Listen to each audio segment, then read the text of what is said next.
నమస్తే తెలుగు బంధువులందరికీ, నేను మీ ఆదిత్య. మీరు చూస్తున్నారు ఆదిత్యస్ ట్రావెల్ టైల్స్. జీవితపు ప్రయాణ సమాహారమే ఈ మన ఛానల్. భాగ్యనగరం ఎన్నో ప్రసిద్ధ ఆలయాలకు, చారిత్రక కట్టడాలకు ఇట్లి పేరు. ఈరోజు మనం ఒక ప్రత్యేకమైన ప్రదేశంలో ఉన్నాం. అదేంటో మీకు పూర్తి వీడియో చూస్తే కనుక అర్థమవుతుంది. అయితే దానికంటే ముందు ఒక చిన్న మాట చెప్పాలనుకుంటున్నాను. గత కాలపు వైభవాలకు చీనాలే ఈ కాలంలో మనకు నిలిచిన కట్టడాలు, ఆలయాలు. అందులో ఒక ప్రత్యేకమైన ఆలయాన్ని ఈ వీడియో ద్వారా మీకు చూపించబోతున్నాను. అది ఎక్కడో లేదు, మన భాగ్యనగర పరిసర ప్రాంతాల్లో.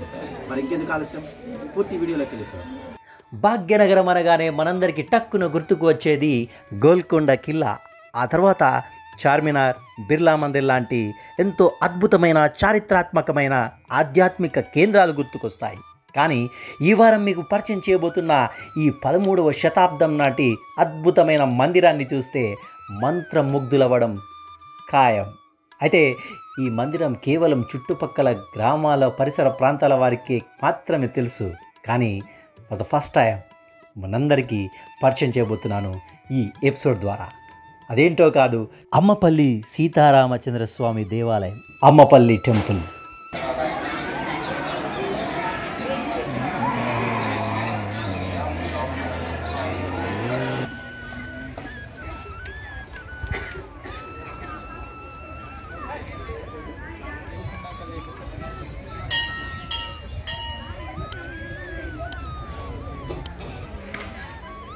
అమ్మపల్లి సీతారామచంద్రస్వామి దేవాలయం హైదరాబాదుకు సమీపంలోని శంషాబాద్ మండలంలో ఉన్న పురాతన దేవాలయం. దీనిని 13వ శతాబ్దంలో వెంగి చాళుక్యులు ఈ దేవాలయాన్ని నిర్మించినట్లు భావిస్తున్నారు. సీతమ్మ వారు కొలువై ఉన్న కారణంగానే ఈ ఊరికి అమ్మపల్లి అనే పేరు వచ్చిందని గ్రామ ప్రజలు తెలియజేస్తున్నారు.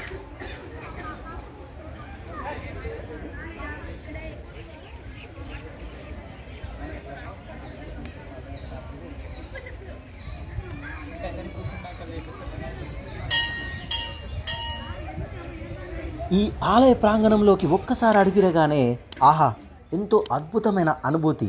ఆ కాలంలో ఉన్నామా అన్నట్టుగానే ఇక్కడి ఆలయం యొక్క కట్టడ తీరుతెన్నలు మనకు ఆ విధంగా కనిపిస్తుంటాయి. కానీ అక్కడక్కడ శిథిలావస్థలో ఉన్న కొన్ని కట్టడాలను చూస్తుంటేనే ఎంతో బాధగా అనిపిస్తూ ఉంటుంది. ఇప్పుడు మనం చూస్తున్నాం, శిథిలావస్థలో ఎంట్రన్స్లో ఉన్న ఒక 2 గదుల నిర్మాణం లాంటి నిర్మాణాన్ని మనం చూస్తున్నాం.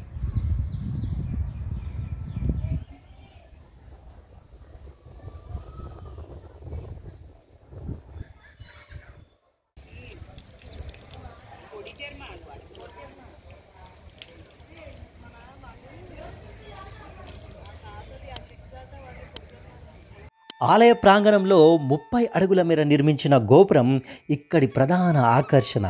ఈ గుడికి 2 నీటి గుండాలున్నాయి.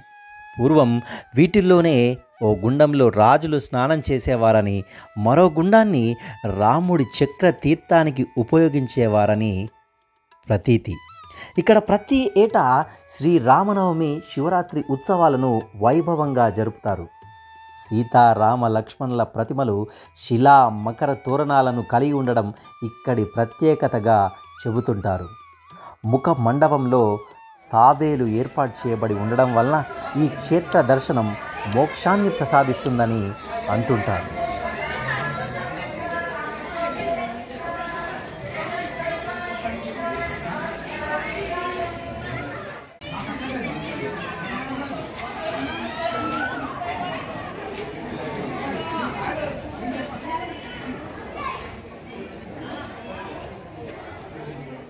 ఎత్తైన రాజగోపురం, పొడవైన ప్రాకారాలు, సువిశాలమైన కోనేరు, ఆశ్చర్యచకితులను చేసే ప్రాకార మండపాలు అలనాటి ప్రాచీన వైభవానికి సజీవ సాక్ష్యాలుగా దర్శనమిస్తుంటాయి.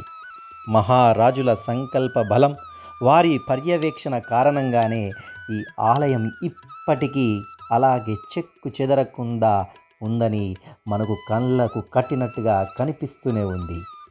గర్భాలయంలో సీతారామ లక్ష్మణులు కొలువై ఉండగా వారికి ఎదురుగా ముఖమండపంలో హనుమంతుడు నిలవై ఉంటాడు. ఇక్కడే గరుత్మంతుడు కూడా కనిపిస్తూ ఉంటాడు.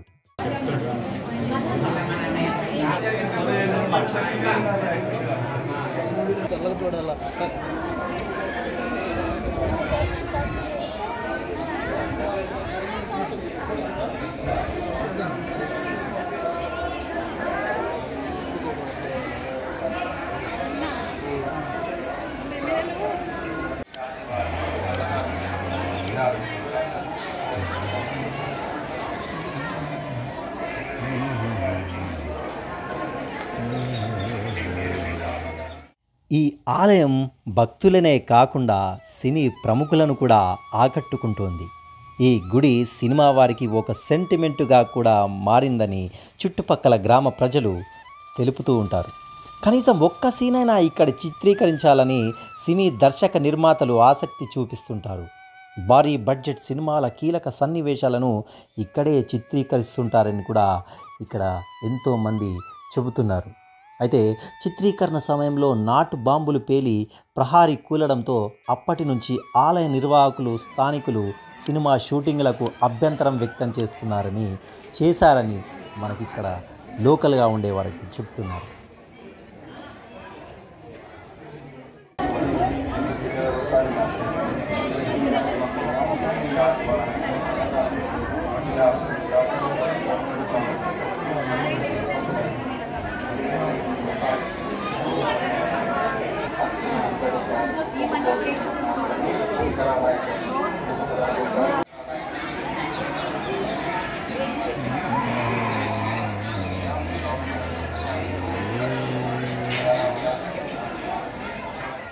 రెండు 2010లో పురావస్తు శాఖ అధికారులు అమ్మపల్లి ఆలయాన్ని సందర్శించి దీనికెంతో ప్రాధాన్యం ఉందని, అవి పురాతన కట్టడాలని తేల్చి చెప్పారు. గోపురం చుట్టూ ఉన్న ప్రహరిని క్షుణ్ణంగా పరిశీలించి ఇక్కడి స్థల నిర్మాణంపై కూడా పరిశోధనలు చేశారు.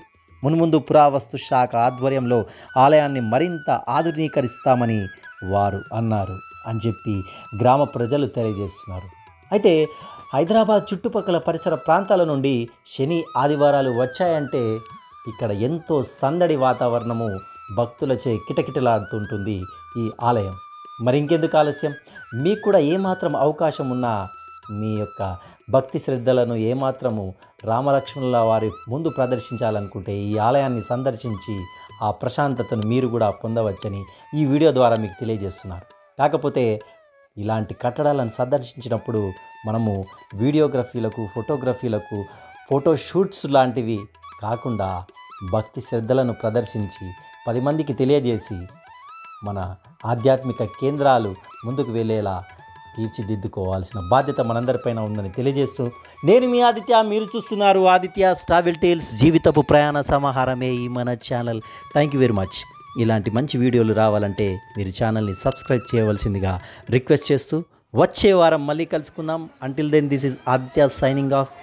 నమస్తే.